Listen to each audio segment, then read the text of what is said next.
plusieurs versets dans le livre de la Genèse. Genèse 37, versets 12 à 18.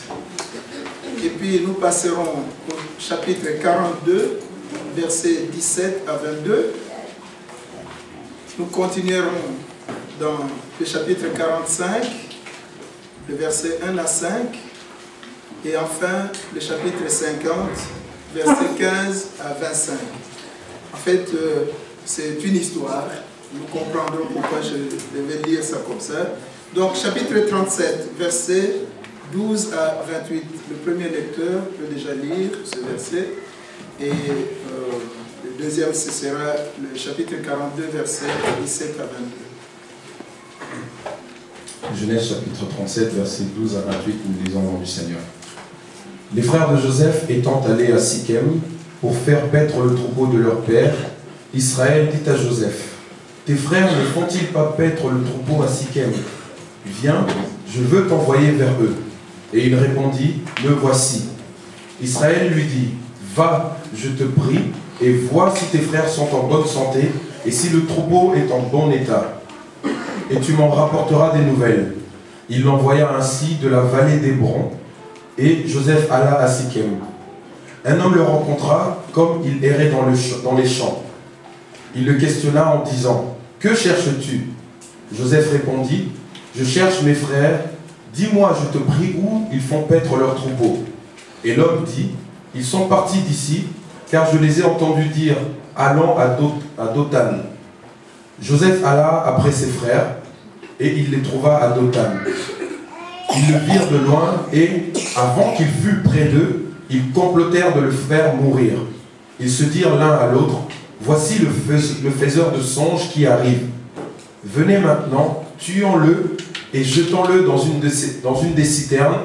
Nous dirons qu'une bête féroce l'a dévoré, et nous verrons ce que deviendront ses songes. » Ruben entendit cela, et il le délivra de leurs mains. Il dit, « Ne lui ôtons pas la vie. » Ruben leur dit, « Ne répandez point de sang. Jetez-le dans cette citerne qui est au désert, et ne mettez pas la main sur lui. » Il avait dessein de le délivrer de leurs mains, pour le faire retourner vers son père. Lorsque Joseph fut arrivé auprès de ses frères, ils le dépouillèrent de sa tunique, de la tunique de plusieurs couleurs qu'il avait sur lui. Ils le prirent et le jetèrent dans la citerne. Cette citerne était vide, il n'y avait point d'eau. Ils s'assirent ensuite pour manger. Ayant levé les yeux, ils virent une caravane d'Ismaélites venant de Galade. Leurs chameaux étaient chargés d'aromates, de baume et de myrrhe qu'ils transportaient en Égypte.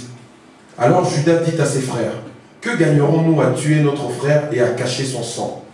Venez, vendons-le aux Ismaélites et ne mettons pas la main sur lui, car il est notre frère, notre chair. » Et ses frères l'écoutèrent. Au passage des marchands madianites, ils tirèrent et firent remonter Joseph hors de la citerne. Et ils le vendirent pour 20 cycles d'argent aux Ismaélites qui l'emmenèrent en Égypte. Amen.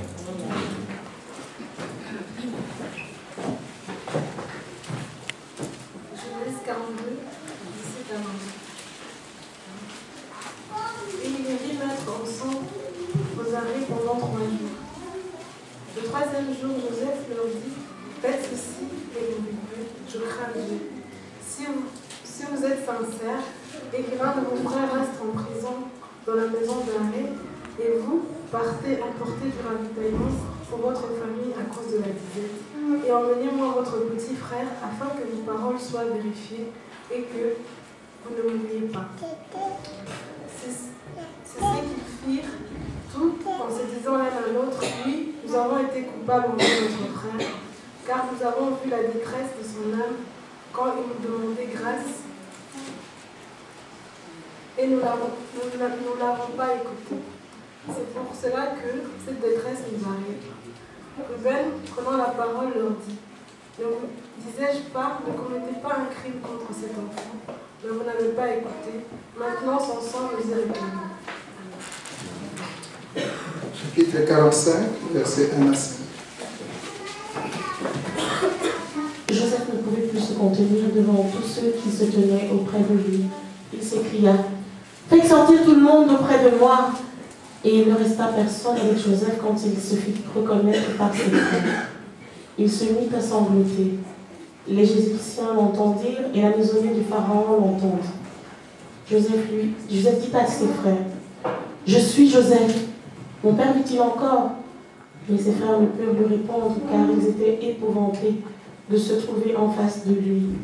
Joseph dit à ses frères, « Je vous en prie, approchez-vous de moi. » Alors ils s'approchèrent. Il dit, « Je suis Joseph, votre frère, que vous avez vendu pour être mené en Égypte. Maintenant, ne vous affligez pas et ne soyez pas fâchés de m'avoir vendu pour être conduit ici, car c'est pour vous garder en vie que Dieu m'a envoyé devant vous. » 50, 15 à 25. Quand les frères de Joseph virent que leur père était mort, ils dirent, « Si Joseph nous prenait en haine et nous rendait tout le mal que nous lui avons fait. » Ils firent dire à Joseph, « Ton père a donné cet ordre avant de mourir. Vous parlerez ainsi à Joseph, « Oh, pardonne le crime de tes frères et leur péché, car ils t'ont fait du mal. Pardonne maintenant le péché des serviteurs de Dieu de ton père, du Dieu de ton père. » Joseph pleura en entendant ces paroles. Ses frères vinrent eux-mêmes se prosterner devant lui, et ils dirent, « Nous sommes tes serviteurs. » Joseph leur dit, « Soyez sans crainte, car suis-je à la place de Dieu? Vous aviez médité de me faire du mal, Dieu l'a changé en bien, pour accomplir ce qui arrive aujourd'hui, pour sauver la vie à un peuple nombreux. Soyez donc sans crainte, je vous entretiendrai, vous et vos enfants, et il les consola en parlant à leur cœur. 22. Joseph demeura en Égypte, lui et la maison de son père. Il vécut 110 ans. Joseph vit les fils d'Éphraïm jusqu'à la 3e génération, et les fils de Makir, fils de Manassé, naquirent sur ses genoux. Joseph dit à ses frères, « Je vais mourir, mais Dieu vous visitera, et il vous fera remonter de ce pays-ci dans le pays qu'il a juré de donner à Abraham, à Isaac et à Jacob. » Joseph fit jurer les fils d'Israël en disant, « Dieu vous visitera et vous ferez remonter mes eaux loin d'ici. » Joseph mourut, âgé de 110 ans. On l'embauma et on le mit dans un cercueil en Égypte. Amen. Ce matin, je voudrais vous entretenir sur un sujet. Je ne parlerai pas tellement de Joseph, mais je parlerai plutôt du sentiment de culpabilité. Le sentiment de culpabilité. Et avec une question, comment s'en sortir? Le sentiment de culpabilité. Et donc, vous aurez compris que nous allons plus parler des frères de Joseph. Joseph, fils de Jacob, né de Léa, lui et Benjamin, les enfants qui sont nés alors que Jacob, Israël, était déjà très âgé. Et donc, ils sont nés, mais quand ils naissent, ils trouvent déjà des grands frères qui sont là. Ruben, Siméon, n'est-ce pas? Gad, Aser, les autres, tous. Mais le père avait beaucoup de sympathie, beaucoup d'amour. Je dirais même qu'il avait favorisé Joseph, enfant de sa vieillesse. Et le nom de Joseph, Yosef, du verbe Yassaf, veut dire augmenter, ajouter. C'est pour ça que peut-être nous allons comprendre que Joseph ne fait que augmenter. Il augmente, il est ajouté. Yosef. Alors, aujourd'hui, je vais parler donc du sentiment de culpabilité chez les frères. Qu'est-ce qu'on appelle la culpabilité? C'est le fait de se sentir toujours coupable. Ça, c'est la définition la plus simple. Je suis coupable et donc je suis toujours coupable. Et avec la culpabilité, ce qui arrive, c'est souvent le repli sur soi. On se sent toujours incompris. on a toujours un sentiment de subir l'injustice. Les autres ne pensent que du mal de moi. Et même Dieu me condamne. Il ne me répond même pas. Il ne m'écoute pas. On a donc des mauvaises pensées. Des mauvaises pensées comme nous le voyons dans le Nouveau Testament où Judas, après avoir vendu Jésus, a eu des remords jusqu'à se suicider. Simplement puisqu'il était coupable et il a préféré continuer dans la culpabilité.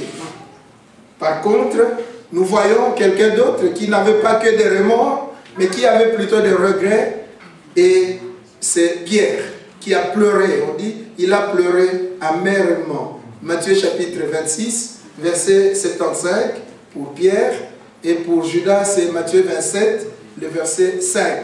Il est allé se pendre. À cause donc de ce sentiment de culpabilité, il y a un problème puisque la communion même avec le Seigneur devient problématique. On revient sur les mêmes histoires, même sur des péchés déjà confessés. On revient tout le temps là-dessus. Et c'est ce que nous avons vu ici avec les frères de Joseph. Il y a des plaintes, il y a des soucis, il y a des angoisses, il y a des questionnements. On ne pense même pas que Dieu peut pardonner. On ne pense même pas que l'autre peut aussi pardonner, puisqu'on est dans un certain esprit de culpabilité. Mais il me semble qu'il y a une bonne culpabilité et une mauvaise culpabilité. J'étais étonné même de comprendre qu'on peut parler aussi d'une bonne culpabilité, c'est laquelle? Par exemple, tu veux venir à l'église et du coup l'enfant tombe malade, il est vraiment malade, et puis tu vas vite à l'hôpital, et puis tu as manqué, tu as raté le culte, tu portes une certaine culpabilité, j'ai raté le culte, j'aurais dû être là. Mais là, il ne s'agit pas d'une culpabilité, n'est-ce pas, comme angoisse, une culpabilité maladive par exemple. C'est une culpabilité qui arrive à chacun, qui peut arriver, mais à ce moment-là, très vite, on confesse cela et c'est parti. C'est vite parti. Une bonne culpabilité peut-être. Mais la mauvaise culpabilité, c'est celle qui amène justement au sentiment. Sentiment de se sentir toujours coupable. Toujours. Même si le problème était déjà résolu. Et ce que nous voyons ici dans ce texte, nous lisons toute cette histoire. C'est l'histoire de Joseph vendu par ses propres frères. Il était aimé du Père, mais le Père aimait aussi les autres. C'est vrai que la différence, c'est qu'il avait fait faire pour Joseph une tunique bigarrée, une tunique de plusieurs couleurs, comme nous le voyons, mais que les autres n'avaient pas cela. Mais en plus, Joseph suivait toujours ses frères. Il était parti souvent avec ses frères. Et lui, il les appelait ses frères. Mais eux, du fait que cet homme, Joseph, à 17 ans, commençait à avoir des visions, commençait à avoir des songes qu'il venait raconter, et du fait aussi que Joseph racontait souvent les mauvais propos de ses frères auprès du Père, on dit qu'ils l'ont haï. Et à ce moment-là, ils ont changé son nom, il ne l'appelait plus leur frère, il était devenu le faiseur des songes. Voilà comment on transforme un nom. Il était le faiseur des songes. Et cet homme, ce jeune homme, à 17 ans, avec un peu de naïveté peut-être d'un jeune de son âge, quand le père l'envoie auprès de ses frères qui sont allés paître le troupeau, il accepte et il y va à la recherche de ses frères. Et c'est vrai qu'en chemin, il rencontre quelqu'un qui lui indique le chemin vers Dothan. Et quand il va là-bas, les frères le voient au loin. Lui, il est allé chercher ses frères, mais les frères disent, voilà le faiseur des songes qui arrive. Ce n'est plus leur frère. Joseph sait qu'il cherche ses frères, mais eux, ils savent que celui-là, c'est le faiseur des songes, il n'est pas notre frère, nous allons le tuer. Et alors, c'est comme ça que Ruben intervient.